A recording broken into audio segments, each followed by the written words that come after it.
এরপরে প্রশ্ন হলো, লাশের পাশে কোরআন পড়া কতটুকু যৌক্তিক? লাশের পাশে কিসের কোরআন পড়া ভাই? জীবিত মানুষকে শোনাবার জন্য হয় নিজে তেলাওয়াত করবেন, নিজে বুঝবেন, পড়বেন, আমল করবেন, সওয়াব নেবেন, অথবা আপনি যদি শুনাইতে চান কোনো জীবিত মানুষকে শুনাতে পারবেন। একজন মানুষ মারা গেছেন, তাকে আর শোনানোর ক্ষমতা আপনার। অতএব লাশের পাশে চারপাশ ঘিরে ধরে কোরআন তেলাওয়াত করা, মাদ্রাসার ছেলেদেরকে ডেকে এনে ভাড়া করে টাকা পয়সা দিয়ে কোরআন খতম করার যে রেওয়াজ আমাদের সমাজে প্রচলিত আছে, এটা নবী আলাইহিস সালামের আদর্শ না। মানুষ মারা গেছে, যত দ্রুত তার সাথে সম্ভব তার গোসল দিয়ে দাফন কাফন করে তাকে কবরস্থ করতে হবে, এটাই হলো নির্দেশনা। আর তার জন্য দোয়া করবেন, দান সাদেকা করবেন, নেক আমল করবেন, ইসালে সওয়াব করবেন, সেটা ভিন্ন কথা। কিন্তু লাশের পাশে বসে কোরআন পড়ার বিশেষ কোনো বৈশিষ্ট্য। এরপরে প্রশ্ন হলো, আমি একজন মুসলিম ছেলে, আমার একটি প্রশ্ন ছিল, জন্মের পর আমার নাম রাখা হয়েছে হিন্দুদের নাম অনুসারে। এখন আমি যদি আমার নাম পরিবর্তন করে সুন্দর একটি ইসলামিক অর্থবহ নাম রেখে আকিকা দেই, তাহলে কি কিয়ামতের দিন আমাকে এই নাম ধরে ডাকা হবে নাকি আগের নাম ধরে ডাকা হবে? কারণ শুনেছি কিয়ামতের দিন আল্লাহ তাআলা সুন্দর অর্থবহ নামের উসিলা মানুষকে জান্নাত দান করবেন। দেখুন, যদি কারোর নামের মধ্যে শিরকপূর্ণ কিছু থাকে, শিরকপূর্ণ, তাহলে সে নাম পরিবর্তন করা আবশ্যক। বাপ থাকলে বাপে করবেন, না নিজে নিজে করবেন। আর যদি শিরকপূর্ণ না থাকে কিন্তু নামটা হয়তো অত সুন্দর না, তাহলে সেটা পরিবর্তন করা আবশ্যক না। আর যদি ভুল নাম সংশোধন করে নতুন নাম রাখা হয়, তাহলে এটার জন্য কোনো আকিকা দিতে হবে না। কারণ আকিকার সাথে সম্পর্ক হলো সন্তানের জন্মের, এর সাথে নাম রাখা, পুনরায় নাম রাখার কোনো সম্পর্ক। আমরা অনেকে মনে করি যে নতুন করে নাম রাখলে আকিকা দিতে হয়। আমরা ছোটবেলায় গ্রাম দেশে শুনেছি যে কারোর যদি নাম, হয়তো একটা নাম রাখা হয়েছে যেটা সবাই ব্যঙ্গ করে, তো একটা ভালো নাম রাখার চেষ্টা করা হয়, ওই জন্য গরু জবাই করে সবাই খাওয়াইতো। এটার উদ্দেশ্য ছিল পুরো এলাকার মানুষকে ডেকে এনে খাওয়ায়া আনুষ্ঠানিক ঘোষণা দেওয়া যে অমুকের নাম এখন আর এটা না, এখন এটা। এটা হলো নামটা, ভালো নামটা ঘোষণা করার জন্য, ওর সাথে আকিকার কোনো সম্পর্ক। অতএব যদি কারোর নাম খারাপ থাকে, অর্থবহ না থাকে, তাহলে সেটা চেঞ্জ করা যেতে পারে, এর জন্য আকিকার দরকার নাই, জাস্ট ঘোষণা দিয়ে চেঞ্জ করে ফেললে হয়ে গেল। এরপরে প্রশ্ন হলো, আমি একটি মেয়ের পর্দা আর ঈমান দেখে ভালোবেসেছিলাম, কিন্তু আমার পরিবার তার দারিদ্রতার কারণে মানছে না। আমি যার সঙ্গে থাকবো সারা জীবন, তার কি ঈমান থাকা প্রয়োজন নাই, পর্দা থাকা প্রয়োজন নাই, নাকি তার সম্পদ থাকা প্রয়োজন? ভাইরা, সুন্দর প্রশ্ন।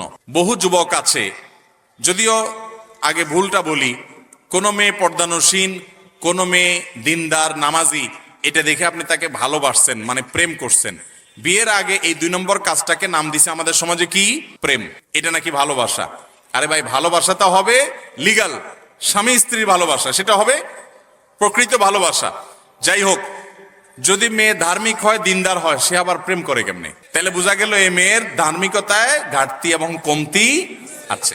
তারপরেও আপনার কাছে মনে হয়েছে আপনার কপালে এর চেয়ে ভালো জুটবে না, সে নামাজ কালাম পড়ে, বোরকা পরে, হালাল হারাম বুঝে, আল্লাহর ভয় আছে, তো আপনি তাকে দিনদারিতার কারণে, হয়তো আপনি প্রেমে জড়ান নাই, দিনদারের কারণে বিয়ে করতে চান, কিন্তু বাবা মা বিয়ে দিতে রাজি না। একই কথা উল্টা ক্ষেত্রে হয়, অনেক মেয়ে অনেক ছেলের দিনদারিতার কারণে বিয়ে করতে চায়, বাপ মা তাকে দিতে চায় না। ভালো করে শুনে রাখেন, যদি কোনো বাপ মা শুধু পয়সাওয়ালা পাত্র পাত্রী খোঁজে, ও যে কথিত আছে না যে আজকাল বিয়ে হয় মানুষের সাথে মানুষের খুব কম, বেশিরভাগ হয় এক পক্ষে টাকার বস্তা, আরেক পাশে ময়দার বস্তা। এক পাশে ময়দার বস্তা, আরেক পাশে টাকার বস্তার সাথে ময়দার বস্তার বিয়ে হয়। তো অভিভাবকরা যদি এরকম টাকার বস্তা খোঁজে, এছাড়া বিয়ে না দেয়, তাহলে আপনি দিনদারিতাকে অগ্রাধিকার দেওয়ার অধিকার আপনার আছে। আপনার বাবা মার এই অধিকার নাই যে সে আপনাকে দিন বিমুখ কোনো পাত্র পাত্রীর সাথে বিয়ে করতে বাধ্য করবে, এই অধিকার তাদের নাই। তাদেরকে অন্যদেরকে দিয়ে বোঝাবেন, তাদেরকে যে কোনো ভাবে সম্মত করাবেন যে দিনদারিকাতে অগ্রাধিকার দাও। তারপরে যদি তারা দুনিয়া ছাড়া কিছু না বুঝে, আপনি বিনয়ের সাথে সেখানে দ্বিমত করার এবং আপনি দিনদার জীবন সঙ্গী নির্বাচন করার রাইট আছে। তবে এই ধরনের বিষয়গুলোতে বিচক্ষণ কোনো আলেমের সাথে পরামর্শ করবেন, কারণ অনেক সময় আপনি যেটাকে আপনার পক্ষের মনে করছেন, সেটা শয়তান আপনার সামনে সুশোভিত করে তুলে ধরতে পারে। অনেক সময় মুরব্বীরা দিনদারিতার বিরোধিতা করে না, কিন্তু আপনার কাছে মনে হচ্ছে দিনদারিতার বিরোধিতা করছেন। এই জন্য ব্যালেন্স করার জন্য কোনো বিদগ্ধ আলেমের সাথে ব্যক্তিগতভাবে পরামর্শ করে তারপর ডিসিশন নেবেন। কিছু আমলের গুরুত্ব বোঝাতে গিয়ে বলা হয়, আমলকারীর মৃত্যু চাই, শুধু বাকি না হয় ওই আমলের সাথে সাথে সে বেহেশতে চলে যাবে, অর্থাৎ মৃত্যু হলেই সে জান্নাতে চলে যাবে। প্রশ্ন হলো, কিয়ামত এখনো বাকি, কিয়ামতের দিন হিসাব নিকাশের পর বেহেশত দোজখ নির্ধারিত হবে নাকি মৃত্যুর সাথে সাথে? বিস্তারিত জানতে চাই। প্রশ্ন প্রশ্ন অনেকে হয়তো বুঝেন না। প্রশ্নটা হলো, যেমন আয়াতুল কুরসি সম্পর্কে হাদিসে বর্ণিত আছে, 5 ওয়াক্ত নামাজের পর যদি কেউ আয়াতুল কুরসি পাঠ করে 5 ওয়াক্ত সালাতের পর, ওই ব্যক্তি আর জান্নাতে যাওয়া, এই দুইটার মধ্যে একমাত্র বাধা থাকে মৃত্যু, অর্থাৎ মৃত্যু হলেই সে জান্নাতের নেয়ামতে এসে প্রবেশ করতে পারে। প্রশ্ন যিনি করেছেন চমৎকার প্রশ্ন। তিনি জানতে চেয়েছেন যে জান্নাত জাহান্নামে তো কিয়ামতের ময়দানে বিচারের পরে মানুষ ঢুকবে, মৃত্যুর সাথে সাথে যে জান্নাতে যাবে বলা হচ্ছে, এটা কিভাবে সম্ভব? প্রশ্ন বুঝতে পারছেন? এটার উত্তর হলো, মানুষের মৃত্যুর পর কবরে যখন সওয়াল জবাব হয়, লোকটা যদি দিনদার হয়, নেককার হয়, মুত্তাকি হয়, জান্নাতের সাথে তার রুহের একটা কানেকশন আল্লাহ তাআলা করে দেন, সেটা ফিল করতে থাকে, ভোগ করতে থাকে। চূড়ান্তভাবে জান্নাতের যে দৈহিক প্রবেশ সেটা হবে কিয়ামতের পরে, কিন্তু জান্নাতের নেয়ামতের উপভোগ তখন থেকেই শুরু হয়ে যায়। আর ওই কথাটাই হাদিসে বলা হয়েছে। এরপর প্রশ্ন হলো, অজুর সময় মেয়েদের মাথার কাপড় সরে গেলে কোনো অসুবিধা হবে কি? এই প্রশ্ন অনেক মা বোনরা করেন। আজকে লাইভে এক ভদ্র মহিলা এসার পরে লাইভ অনুষ্ঠানেও প্রশ্ন করেছেন। প্রশ্নটা হলো যে মহিলাদের মাথার কাপড় সরে গেলে অজুর মধ্যে কোনো অসুবিধা হবে কিনা। উত্তর হলো, অজুর সময় মাথার কাপড় থাকতে হবে এমন কোনো বাধ্যবাধকতা নাই। পুরো অজুর সময় যদি মাথার কাপড় না থাকে তাও অজু হয়ে যাবে। দেখতে হবে যে কোনো গায়রে মারাম পুরুষ তাকে দেখছে কিনা। কোনো গায়রে মারাম পুরুষ নাই, বাসায় এখানে বাপ ভাই আছেন, স্বামী আছেন, সন্তান আছেন, তাদের সামনে তিনি অজু করছেন, বা অন্য নারীর সামনে অজু করছেন, বা একা একা অজু করছেন। মাথায় কাপড় যদি টোটাল পুরো অজুতে একবারও না থাকে তাতে কোনো অসুবিধা। আমরা সময় যেখানে জায়গা মাথা কাপড়ের সেটা দিই না, যেখানে মাথা কাপড় যাওয়ার দরকার নাই সেখানে মাথা কাপড় নিয়ে টানাটানি করি। আজানের সময় অনেক মহিলা মনে করে যে ঘরে আছে একা একা, কেউ নাই, তারপরও আজান শুরু হয়ে গেছে, তাড়াতাড়ি মাথা কাপড় দেওয়া শুরু করে। আছে না নাই? এখানে মাথা কাপড় দেওয়া জরুরি না। তো যদি কোনো গায়রে মাহরাম পুরুষ থাকে তখন আজান না হলেও মাথা কাপড় দিবেন। আর যদি কোনো গায়রে মাহরাম পুরুষ না থাকে সেখানে আপনার জন্য মাথা কাপড় দেওয়া জরুরি। আপনি রিল্যাক্সে থাকতে পারেন, মাথা কাপড় দিতেও পারেন, নিচেও থাকতে পারে। এখন কথা হলো অজু। অজু করার সময় আপনি যখন মুখ ধোবেন, একেবারে চুলের গোড়া পর্যন্ত পানি যেতে হবে, এই কানের লতি পর্যন্ত পানি যেতে হবে। তাহলে এই জায়গাগুলোতে পানি পৌঁছানোর জন্য মাথায় কাপড় থাকলে অনেক সময় ভিজে যাবে, এই জন্য সরাই নিয়ে আপনি ভালো করে ধুলেন, অবশ্যই জায়েজ আছে। আবার যখন মাথা মাসা করবেন, ভিজে হাত যখন উপর দিয়ে দিবেন, অনেক সময় কাপড় ভিজতে পারে, এই জন্য কাপড় সরাই দিয়ে আপনি পুরো মাথা মাসে করলেন, অসুবিধা নেই। তাহলে খোলাসা এবং সারাংশ কথা হলো, অজুতে মেয়েদের মাথা কাপড় দিয়েই অজু করতে হবে এমন কোনো বাধ্যবাধকতা। মাথা কাপড় রেখে যদি অজু করতে পারেন ওকে, আর যদি সরেও যায় তাতে কোনো অসুবিধা। সাধারণ গোসল করার পর নামাজ পড়ার জন্য আবার অজু করার প্রয়োজন আছে কিনা? অনেক লোক আছে দেখবেন গোসল করার পর আবার নতুন করে অজু করে, আছে না নাই? গোসল শেষ, উনি আবার বিসমিল্লাহ পড়ে অজু শুরু করছে। এটা একটা নিষ্প্রয়োজনীয় কাজ, কোনো দরকারি কাজ না, বেদরকারি কাজ। আপনি যদি সুন্নাহ সম্মত গোসল করেন তাহলে গোসলের সাথে বাই ডিফল্ট অজু অটোমেটিক হয়ে যায়, আলাদা করে অজু করার আর দরকার। সুন্নাহ সম্মত গোসল কোনটা? আপনি গোসলের জন্য যখন ওয়াশরুমে ঢুকলেন, প্রথম কাজ হবে শরীরে বা কাপড়ে কোনো জায়গায় নাপাক থাকলে সেই নাপাকটাকে ডলে আগে ধুয়ে ফেলেন। ভালো করে ডলে পরিষ্কার করে ফেলছেন, আলহামদুলিল্লাহ, প্রথম কাজ শেষ। এরপর দ্বিতীয় কাজ কি? এবার 2 হাতের কবজি ভালো করে ধুয়ে কুলি করেন, নাকে পানি দেন, মুখ ধোন 3 বার, হাতের কনুই পর্যন্ত 3 বার ধোন, দুনো হাত, মাথা মাসা করেন। অজুর সব কাজগুলো শেষ, শুধু একটা বাকি আছে, পা ধোয়া। পা ধোয়াটা থাকুক বাকি। এবার আপনি মাথায়, কাঁধে, শরীরে পানি ঢেলে গোসল করেন। ওয়াশরুম থেকে বের হওয়ার সময় 2 পা একেবারে ইয়া পর্যন্ত, টাকনু পর্যন্ত ধুয়ে এরপর আপনি বের হয়ে চলে যান। তাহলে অজু এবং গোসল একসাথে হয়ে গেছে, আলাদা অজু করার দরকার নাই। অনেকে এরপরে আবার আলাদা অজু করতে যায়, এটা একরকম বলতে পারেন বিনা প্রয়োজনে কষ্ট। এরপরে প্রশ্ন হলো, দেনমোহর পরিশোধ না করলে বিয়ে হয় না, এটা কি সঠিক? দেনমোহর পরিশোধ না করলে স্ত্রী নাকি হারাম হয়ে যায়। দেনমোহর এটা স্ত্রীর প্রাপ্য। আল্লাহ বলেছেন, ওয়া আতুন নিসা আস-সাদকাতিহিন্না নিহলা, তোমরা স্ত্রীর মোহর পরিশোধ করো, এটা তাদের প্রাপ্য অধিকার, এটা দিতে হবে। যদি কেউ স্ত্রীর মোহর নগদ না দেয়, বাকিতে রাখে যে পরে দেব, বিয়ে হয়ে যাবে কিন্তু দিতে হবে, এটা সঠিক না। যে মোহর যদি না দেয় তাহলে জেনা হবে, মোহর না দিলে বিয়ে হবে না, এটা সঠিক না। তবে হ্যাঁ, এটা ঠিক যে মোহর যদি না দেয়, অনেক মানুষ আছে বিয়ে হয়ে গেছে 20, 30, 40 বছর বয়স হয়ে গেছে, এখনো বইয়ের মোহর দেয় নাই, আছে না নাই? খুব লজ্জার কথা, খুব লজ্জার কথা। আমাদের মহিলারা তাদের অধিকার সম্পর্কে, শরীয়ত ইসলাম তাদেরকে কত অধিকার দিয়েছে তারা জানে না। তারা যদি জানতো আমাদের নাকে বর্ষি লাগায় ঝুলাইতো। স্ত্রীর মোহর আপনি পরিশোধ করেন নাই, এটা তার পাওনা কি পাওনা না? আপনি তার কাছে দেনাদার।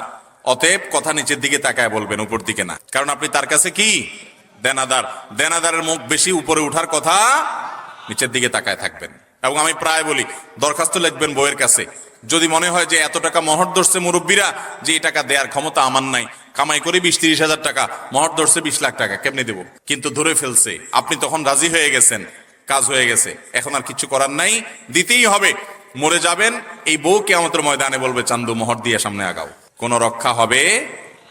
শরীয়তের মাসআলা হলো কেউ যদি মারা যায়, স্ত্রীর মোহর যদি পরিশোধ না করে, তার সম্পদ সহায় বিক্রি করে আগে বউয়ের মোহর, অন্যান্য পাওনাদারের পাওনা যেরকম দিবে স্ত্রীর মোহরও আগে দিতে হবে, এরপরে থাকলে ছেলে মেয়েটা ভাগ বটরা হবে। এই জন্য পোলাপান নিজেরা নিজেদের মায়ের মোহর বাপের কাছ থেকে বুঝে নেওয়ার জন্য হেল্প করেন, না হলে মুরব্বী মারা যাওয়ার পরে কিন্তু আপনার ভাগে জুটবে না, সব আপনার মা মোহর হিসেবে পাবে। কথা কি বুঝাতে পারছি? যদি বইয়ের মোহর দিতে কষ্ট হয়, অনেক ধরে ফেলছেন, মানকা চিপায় পড়ে গেছেন, তখন কিছু বুঝেন নাই, রাজি হয়ে গেছেন, মুখ দিয়ে রুমাল দিয়ে বসারে দিছে, 10 লাখ 20 লাখ ধরছে, হো হো করে রাজি হয়ে গেছেন, এখন তো ফাইসা গেছেন, দিতে হবে, কি করবেন?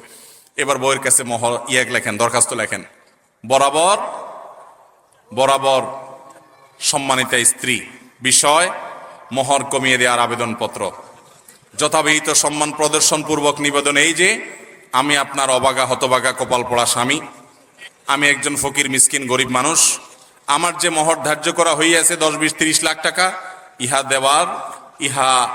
দেওয়ার ক্ষমতা, পরিশোধ করার ক্ষমতা আমার নাই। অতএব জনাবার সমীপে নিবেদন এই যে মোহরের টাকা কমাইয়া আমাকে বাধিত করবেন, বিনীত আপনার হতবাগা স্বামী। এভাবে দরখাস্ত লেখা বউয়ের কাছে মাপটাপ চায়া, যদি বউ আপনারে মাফ করে তো আল্লাহ বলেছেন ফাকুলু হানি আম্মারিয়া, তিনি যদি ছাড় দেন ঠিক আছে যাও 50% ছাড় দিলাম, বাকিটা নিয়ে আসো, তাহলে ছাড় হবে। বইয়ের মোহর সব পরিশোধ করছেন, বিয়ে করছেন, মোহর পাই পাই করে পরিপূর্ণ পরিশোধ করছেন, যারা হাত তোলেন দেখি, মিথ্যা তো হাত তুলবেন না, এই যুবক বিয়েই তো করে নাই, পিচ্ছি হাত তুলে দাঁড়ায় দেখেন কয়টা হাত তুলছে, দেখছেন? নামান, তার মানে বাকিরা হাত মোহর দেন নাই বউয়ের। মোহর দিবেন তো ইনশাআল্লাহ, স্ত্রীর মোহর স্ত্রীকে দিয়ে দিবেন। আমার দেশে মেয়েরা সোজা সরল, মোহর দিতে গেলে স্ত্রী বলবে কি ব্যাপার, তুমি আমাকে মোহর দিচ্ছ কেন, সম্পর্ক কি শেষ নাকি? মহিলারা তো বুঝে না, অথচ মোহর তো বিয়ের শুরুতেই দেওয়ার কথা, ঠিক না বে ঠিক? আমাদের দেশে মোহর দেয় হলো তালাক হলে, মোহর দেয় কখন? এটা কেমন কথা? মোহর সাথে তালাকের সম্পর্ক নেই, মোহর সাথে বিয়ের সম্পর্ক। মোহর দেওয়ার কথা কখন? বিয়ের সময়।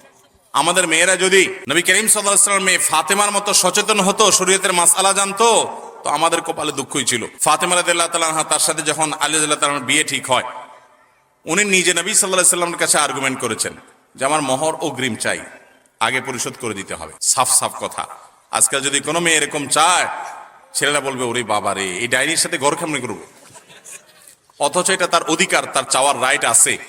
আমাদের দেশে যত জমি জমা আছে, যারা দলিল ঘাটাঘাটি করেন, 100টা দলিল ঘাটাঘাটি করলে কয়টা দলিলে মেয়ে মালিকের নাম পাবেন জমিতে? তার মানে বোনদের ফুফুদের কোনো অধিকার দেশে দেওয়া হাতে গোনা কিছু মানুষ ছাড়া। আল্লাহ আমাদেরকে মেয়েদের অধিকার আদায় করার তৌফিক দান করুন। তাহলে দেনমোহর না দিলে বিয়ে হয়ে যাবে, জেনা হবে না, ঠিক আছে, কিন্তু সেটা পরিশোধ করতে হবে, না হলে আপনি আল্লাহর কাছে দায়ী থাকবেন এবং আপনার এটার জন্য প্রায়শ্চিত্ত করতে হবে। এরপর প্রশ্ন হলো, আমি আমার আম্মুকে ইসলামের দাওয়াত দেই, কিন্তু তিনি কিছুই মানতে চান না, তবে আমার প্রচুর খারাপ লাগে আর আমাকে অনেক কথা বলে, তবে আমি মাঝে মধ্যে রাগ করে অনেক কথা বলে ফেলি, এটার করণীয় কি? অনেক সময় মা বাবা ভুল পথে থাকে, সন্তানরা হেদায়েতের পথে আসে। বাংলাদেশে আলহামদুলিল্লাহ ঘরে ঘরে আজ এরকম দৃশ্য আমরা দেখি, যেটা খুবই আনন্দের, যে মা বাবার কপালে এখনো হেদায়েত আসে নাই, সন্তানকে আল্লাহ তাআলা হেদায়েত দিয়েছেন, আছে না নাই? এরকম যদি হয় তাহলে স্মরণ করবেন সাহাবী আবু হুরায়রা রাদিয়াল্লাহু তাআলা আনহুর কথা। আবু হুরায়রা রাদিয়াল্লাহু তাআলা আনহুকে আল্লাহ তাআলা হেদায়েত দিয়েছিলেন, অথচ তার মা তখনো হেদায়েত পান নাই। আবু হুরায়রা কি করেছেন? মায়ের সাথে বেয়াদবি করেছেন? মাকে গালিগালাজ বকাঝকা দিয়েছেন? না, তিনি মাকে যেরকম হেদায়েতের জন্য দাওয়াত দিতেন, দাওয়াত দিলে মা তাকে মারধর করতেন। বয়স্ক ছেলে বড় হয়ে গেছে, সেই ছেলেকে প্রহার করতেন, তারপরে তিনি মায়ের সাথে বেয়াদবি করতেন না। এরপরে নবীজির কাছে এসে বলতেন, ইয়া রাসূলুল্লাহ, আমার মার জন্য একটু হাত তোলেন, আপনি আল্লাহর কাছে একটু দোয়া করেন।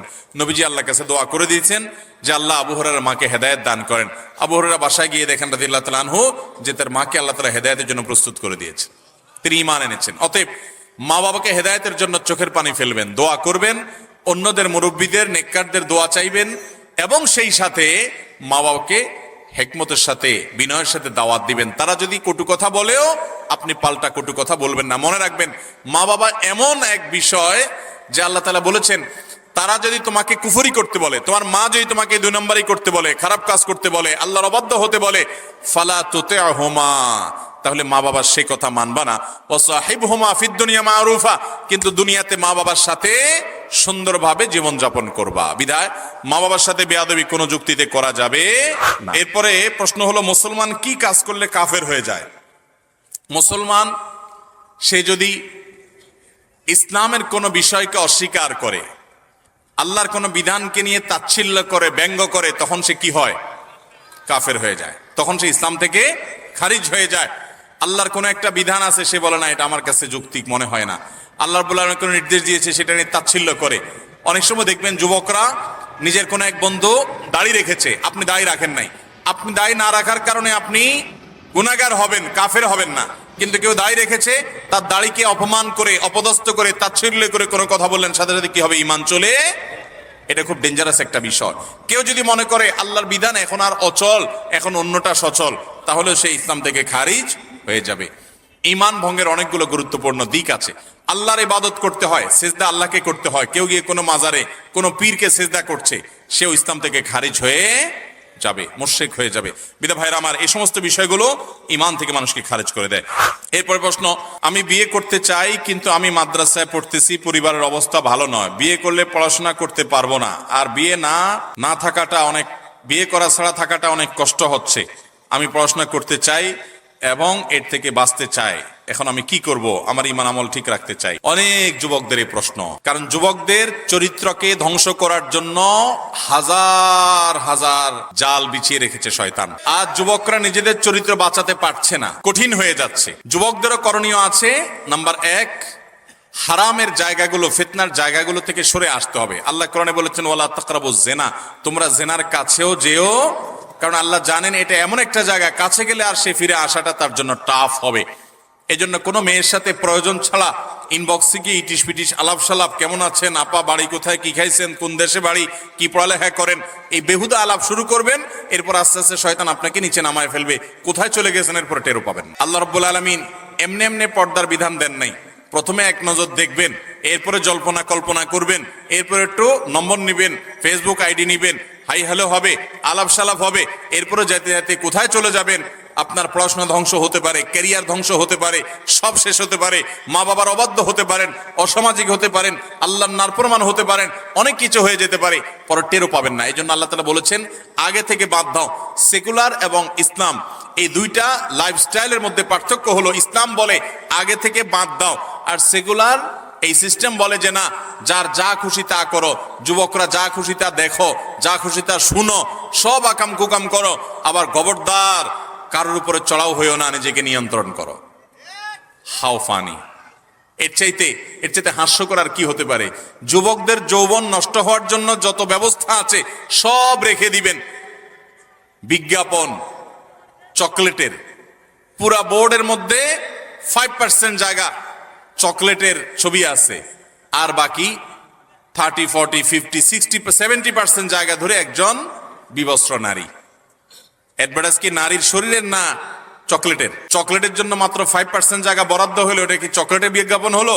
নারীকে অধিকার দেওয়ার নাম করে তাকে পণ্যে পরিণত করা হচ্ছে, পণ্যে পরিণত করা হচ্ছে। রিসিপশনে সুন্দরী কম বয়স্ক নারী, তাকে আবার নির্দিষ্ট ড্রেস কোড মেনে চলতে হবে, মানে খোলামেলা থাকতে হবে, সাফ কথা। এর মানে হলো ক্লায়েন্টরা তাকে দেখে আনন্দ পাবে, মজা নিবে, স্বাদ নিবে। একজন নারীর জন্য এটা সম্মানের না অপমানের? তাকে দেখে দেখে বাজে জল্পনা কল্পনা করবে। আপনি বলবেন না, জল্পনা কল্পনা সবাই করে না, সবাই আপনার মতো এরকম খারাপ না। ভাইরা আমার, এটা আমাদের সেকুলার বন্ধুদের খুব মজার একটা কথা। তারা এরকম খোলামেলা নারীর দিকে তাকায়, তাদের মনে কোনো বাজে চিন্তা আসে না। আল্লাহর জমিনে যদি ফেরেশতা থাকে, তো আমাদের সেকুলার ভাইরা আছেন, ওনাদের ভিতরে কোনো কামনা বাসনা বলতে কিছু জাগ্রত হয় না। আপনাদের হয়? ভাইরা আমার, আল্লাহ সৃষ্টি করেছেন এভাবে।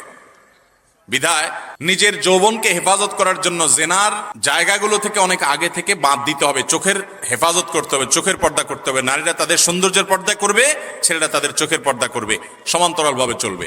এক। দ্বিতীয় করণীয় হলো, যুবকরা খুব দ্রুততার সাথে উপার্জন শুরু করবেন।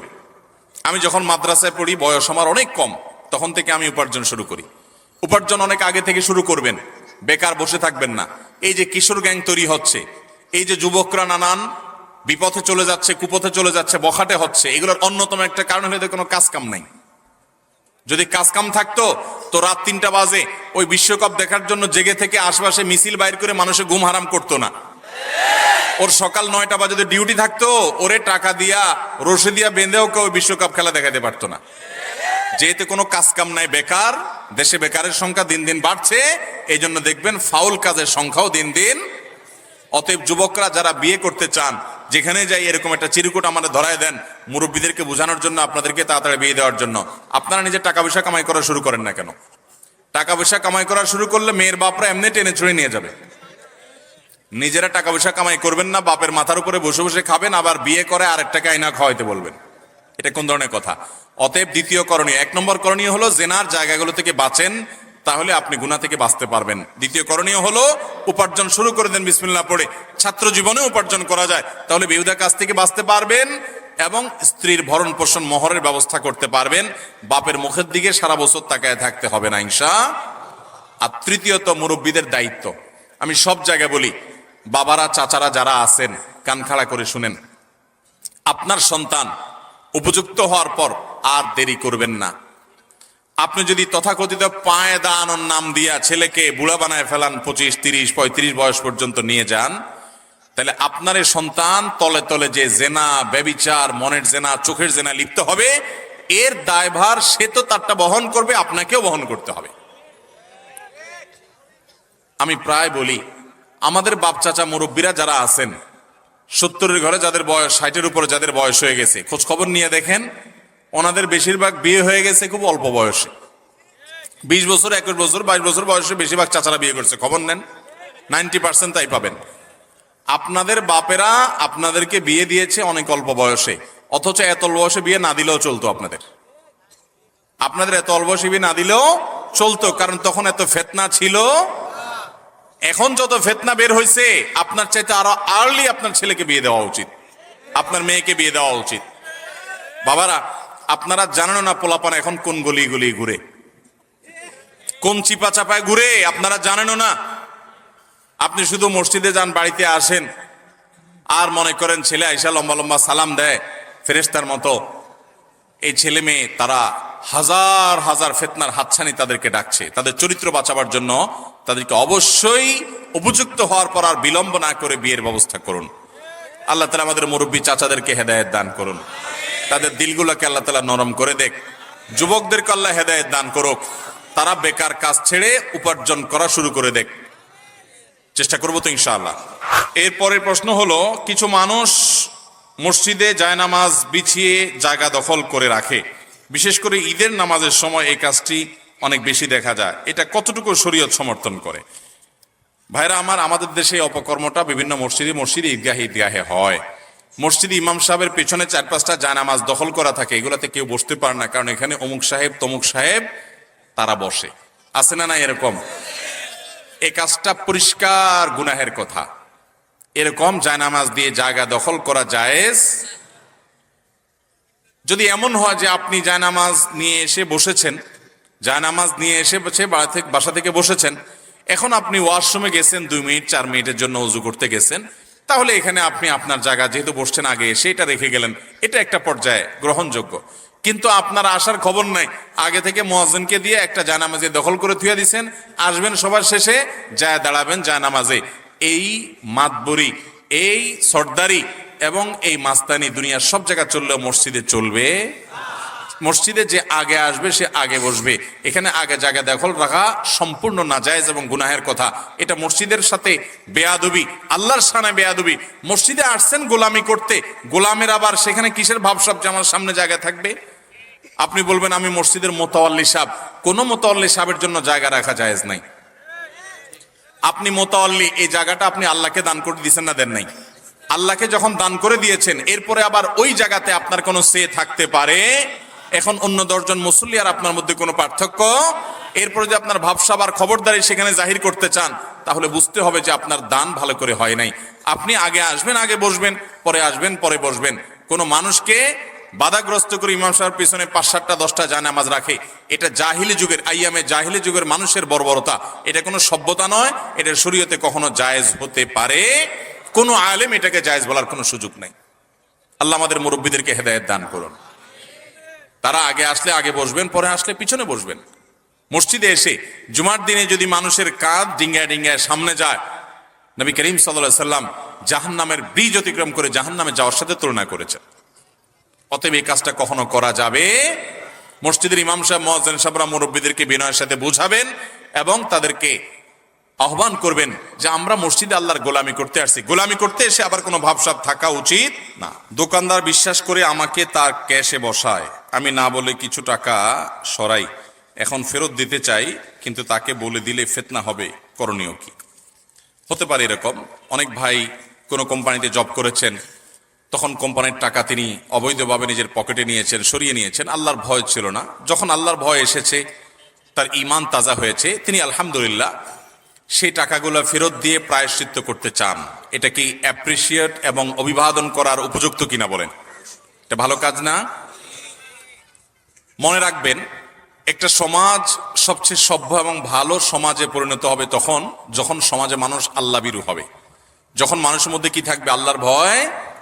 কদিন আগে আপনারা বিভিন্ন জাতীয় দৈনিকে দেখেছেন, একজন ভদ্রলোক বয়সে বেশ অনেক বৃদ্ধ হয়ে গেছেন, তিনি রেলওয়েতে চাকরি করেছেন এবং রেলের বহু ফাঁকি ঝুঁকি দিয়েছেন, টাকা পয়সা, অনেক সময় তিনি বিভিন্ন জায়গায় চড়েছেন, টিকিটের টাকা দেন নাই, বিনা টিকিটে ভ্রমণ করেছেন, ইত্যাদি ইত্যাদি।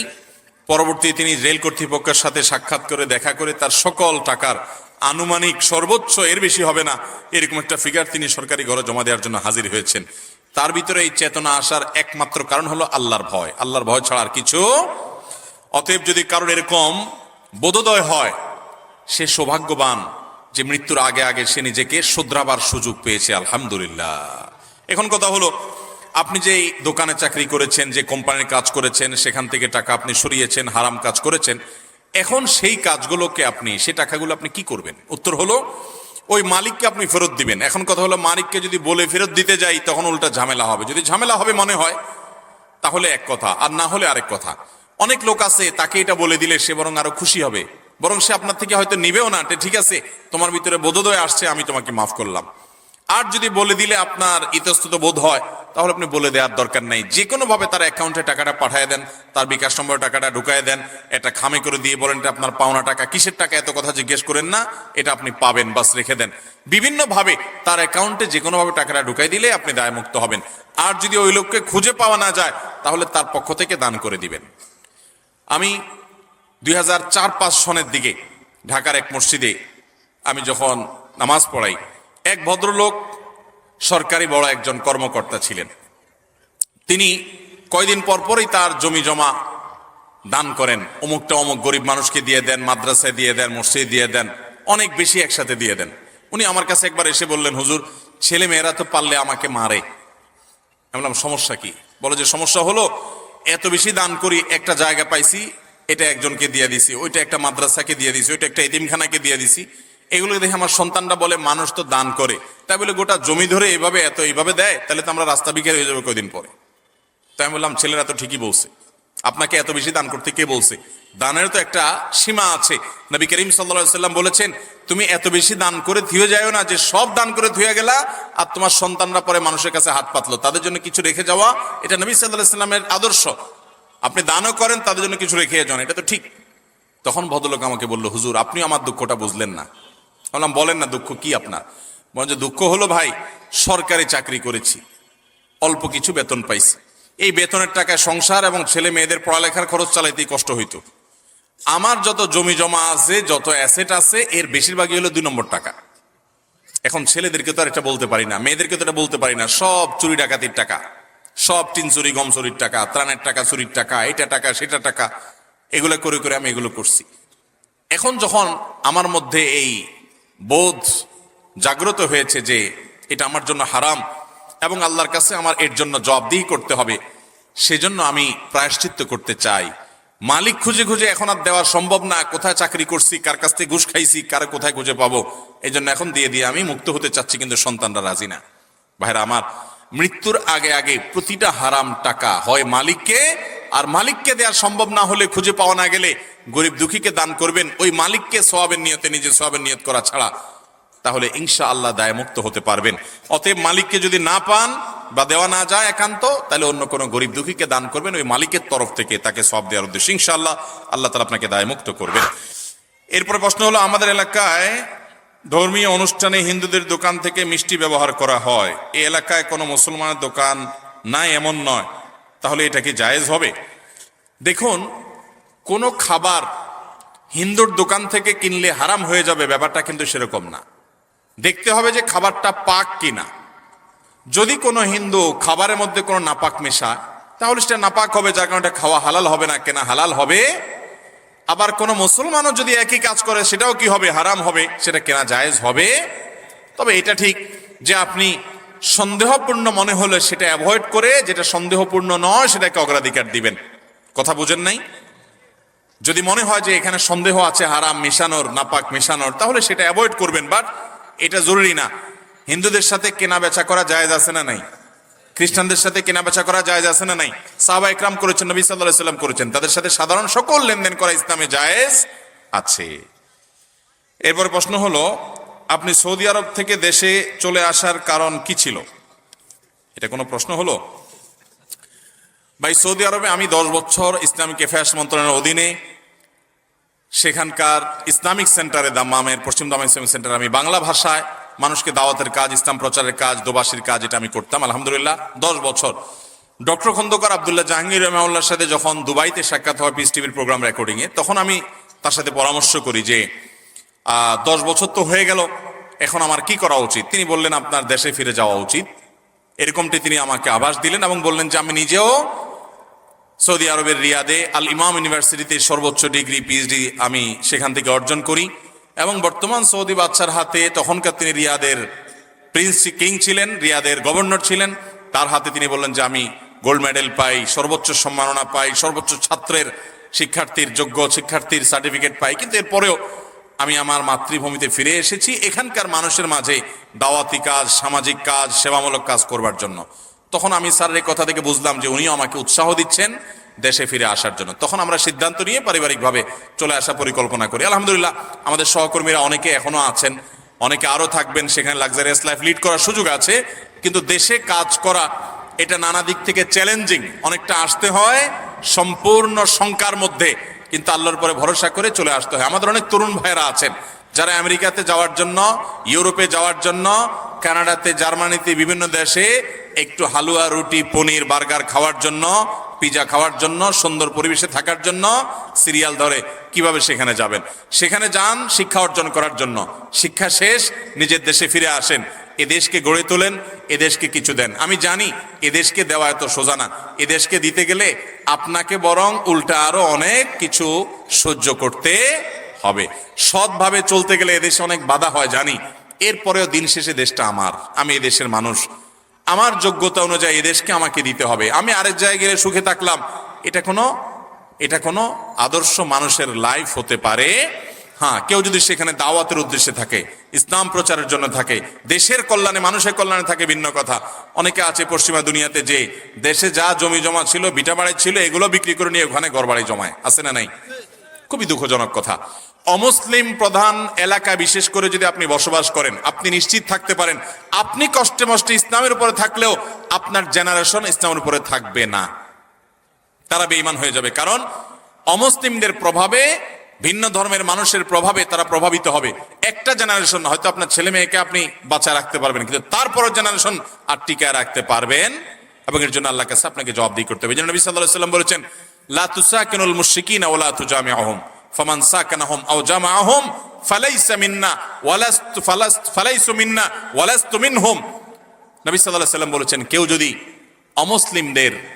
অমুসলিমদের মাঝে গিয়ে বসবাস করে একটু সুখে জীবনযাপন করার জন্য, শুধু দিনই কোনো মাকসাদ নাই, তাহলে সে আমার উম্মত না, নবী সাল্লাল্লাহু আলাইহি ওয়াসাল্লাম বলেছেন। বিধায় আমরা আমাদের তরুণ ভাইদেরকে বলবো, আসুন নিজ নিজ জায়গা থেকে দেশ গড়ি, নিজেকে গড়ি, দেশকে, দেশের মানুষকে, প্রিয়জনকে, আত্মীয় স্বজনকে ভালো করার জন্য, উন্নত করার জন্য সুন্দর পথে আহ্বান করি, নিজেকে নিয়োজিত করি। নিজের সুখের চিন্তা করে বাইরে চলে যাওয়া এটা স্বার্থপরতা ছাড়া আর কিছুই নয়। তো আমার চলে আসার পেছনে আব্দুল্লাহ জাহাঙ্গীর রহমাল্লাহর ওই কথাটি বড় বেশি ভূমিকা ছিল। স্যার বলেছেন আমি রিয়াদে অনেক ভালো অবস্থানে থাকার সুযোগ আমার ছিল, কিন্তু আমি নানান আশঙ্কা মাথায় নিয়ে দেশে ফিরে এসেছি। আলহামদুলিল্লাহ, আল্লাহ তাআলা তাকে অনেক কাজ করার তৌফিক দিয়েছেন। তিনি ইসলামী বিশ্ববিদ্যালয় কুষ্টিয়ার প্রফেসরি করেছেন, অনেক বই পুস্তক লিখেছেন, চলে গেছেন দুনিয়া থেকে, কয়েক বছর হয়ে গেছে। আজও পর্যন্ত বাংলাদেশে তিনি মানুষের অন্তরে অন্তরে বেঁচে আছেন।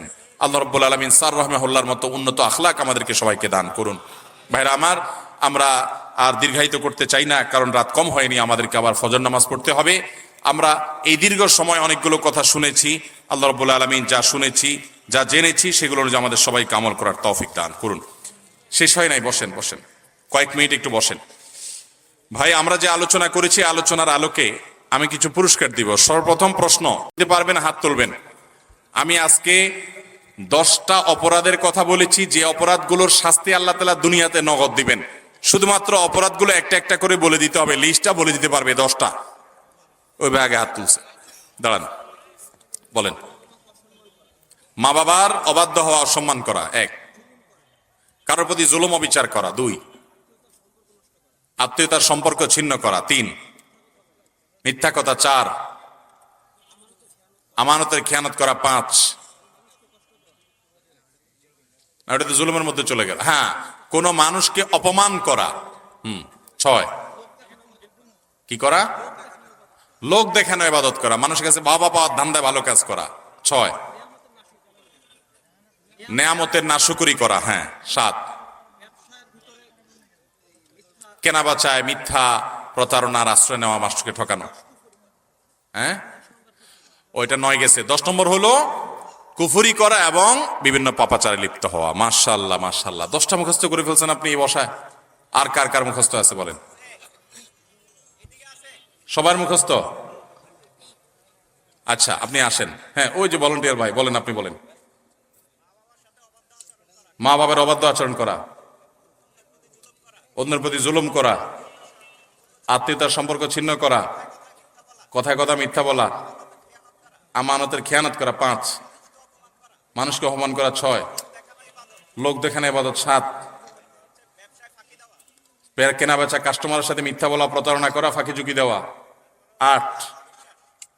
হ্যাঁ না, এটা শেষ নম্বর, তার আগে আরেকটা আছে তো। নকল করিয়েন না। নেয়ামতের নাশুকরি করা আর আল্লাহর কুফরি এবং গুনাহ। দুজন আসেন, পুরস্কার নিয়ে যান। মাশাআল্লাহ মাশাআল্লাহ বলেন। মাশাআল্লাহ মাশাআল্লাহ। এই 2 ভাইকে আমরা 2টা পুরস্কার দিতে চাই। এখানে থাকো, এখানে থাকো, অসুবিধা নেই, দিয়ে দেন এখান থেকে। আপনাকে দিলাম ডক্টর খন্দকার আব্দুল্লাহ জাহাঙ্গীর রহমাতুল্লাহ একটা জীবনী, আর কই ওই ভাই কই? হ্যাঁ, ওনাকে দিয়ে দেন গুনাহ মাফের উপায়, একটা চমৎকার বই। মাশাআল্লাহ মাশাআল্লাহ, এরা খুব মনোযোগ সহকারে শুনছে, বোঝা গেছে। আল্লাহ তাআলা আমাদের এই ভাইগুলোকে যা শুনেছে সে অনুযায়ী আমল করার তৌফিক দান করুন। আমাদের সবাইকে আল্লাহ তাআলা আমলের তৌফিক দান করুন, বলুন আমিন। সবাই আমল করবো তো ইনশাআল্লাহ? ভাইরা আমার, আমরা আত্মীয়তার সম্পর্ক ছিন্ন করা, এটার ভয়াবহতা সম্পর্কে বলতে গিয়ে কয়েকটা হাদিস বলেছি। যে কোনো একটা হাদিস যে বলতে পারবে সে হাত তোলেন। ও যে চশমাওয়ালা ভাই, হ্যাঁ, আপনি মাদ্রাসার ছাত্র? দুঃখিত। হ্যাঁ, ও 900 হলে ঠিক আছে, চলবে। কি করেন আপনি, পেশা কি? কিসে চাকরি করেন? কোম্পানিতে। চলে আসেন, কি নাম আপনার? চলে আসেন। মাশাআল্লাহ মাশাআল্লাহ। 900 মাদ্রাসার ছাত্র মানে জেনারেল শিক্ষিত মানুষ। জেনারেল শিক্ষিত মানুষ হাদিস বলে দিয়েছে। এই হাদিস কি আগে থেকে মুখস্থ ছিল আপনার? না, তাহলে তো পুরস্কার দেওয়া উচিত না। আচ্ছা, আসেন আসেন আসেন। না, দেবো ইনশাআল্লাহ। আমার লেখা একটা দোয়ার বই, আপনাকে হাদিয়া দিয়ে দেন এটা। আচ্ছা, মাশাআল্লাহ। জি ভাই, এরপরে আসেন। ভাই আওয়াজ করেন না, একটু হেল্প করেন আমাকে, একটু বসেন। এরপরে মা বাবার বাধ্যগত থাকার ব্যাপারে অনেকগুলো হাদিস আমি বলেছি। যে কোনো একটা হাদিস যে বলতে পারবে, এই মজলিস থেকে শিখছে, আগে থেকে জানতো এরকম না, হাত তোলেন। হ্যাঁ, দাঁড়ান, এই যে যুবক ভাই।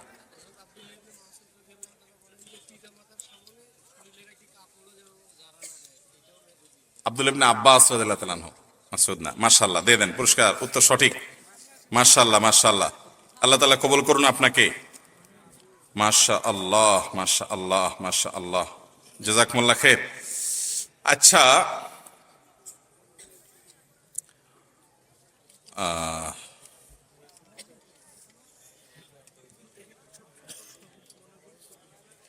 কোনটা? আচ্ছা, দিচ্ছি আমি। ভাইরা আমার, এরপরের প্রশ্ন, সবাই রেডি তো নাকি? সবাই প্রস্তুত? কোন নবীর উম্মতকে ওজনে ব্যবসায় ফাঁকি দেওয়ার কারণে আল্লাহর পক্ষ থেকে গণ আযাব আসছে? ওই মাছ কালা ভাই আগে তুলছে। শুআয়ব আলাইহিস সালাম। চলে আসেন, উত্তর সঠিক। দিয়ে দেন ভাইকে এই পুরস্কার। মাশাআল্লাহ, মাশাআল্লাহ, মাশাআল্লাহ। ভাইরা আমার, এরপরের প্রশ্ন, আমি মোহর সম্পর্কে একটা প্রশ্ন আসছে যে স্ত্রীর মোহর পরিশোধ না করলে জেনা হবে কিনা, বিয়ে বৈধ হবে কিনা। আমি মোহরের গুরুত্ব বোঝাতে গিয়ে কোরআনের একটা আয়াত পড়েছি, ওটার বাংলা অনুবাদ যে বলতে পারবেন। ওই ভাই আগে হাত তুলছে, হ্যাঁ বলেন।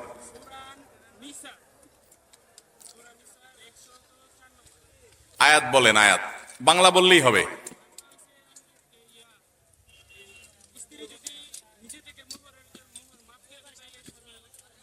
ওই মাফেরটা আপনি বুঝলেন আর আগেরটা জানলেন না। মাফ করা পার্টি নাকি? মোহরের গুরুত্ব বোঝাতে গিয়ে বলেছিলাম। ওই যে লাল লাল লাল হাতা ভাই বলেন। তোমরা স্ত্রীদের মোহর, ওয়াতুন নিসা আস-সাদুকাতিহিন্না নিহলা, তোমরা স্ত্রীদের মোহর তাদের প্রাপ্য অধিকার হিসাবে পরিশোধ করে দাও। এটা হলো নির্দেশ। মাশাআল্লাহ, আসেন, উত্তর সঠিক, নিয়ে যান পুরস্কার। আচ্ছা ভাই, আপনারা একটু বসেন, একটু হেল্প করেন। এই মজলিসে এমন কোন যুবক বা যে কোনো বয়সের এমন কোন মানুষ কি আছেন যে আজকের আলোচনার পর ব্যবসায়, দোকানদারিতে মিথ্যা বলবেন না, প্রতারণা করবেন না, কাস্টমারকে ফাঁকি দিবেন না, 2 নম্বর কথা বলবেন না, বিক্রি হয় হোক না হয় না হোক, এই নিয়তে মজলিসে বসে করছেন, এরকম থাকলে কেউ হাত তোলেন।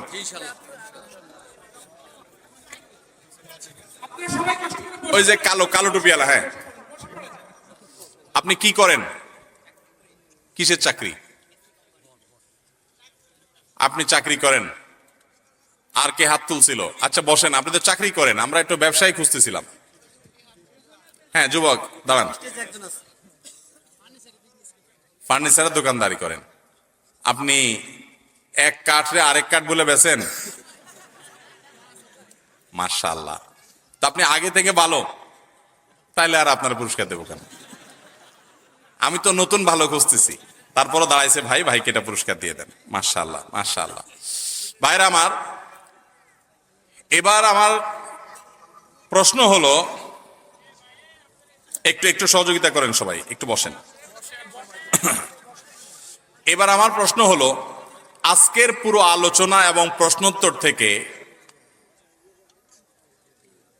কমপক্ষে 5টা বিষয় যেটা আপনি নতুন করে শিখছেন, জানছেন, শিখছেন, এটা একটু কঠিন হয়ে যাবে।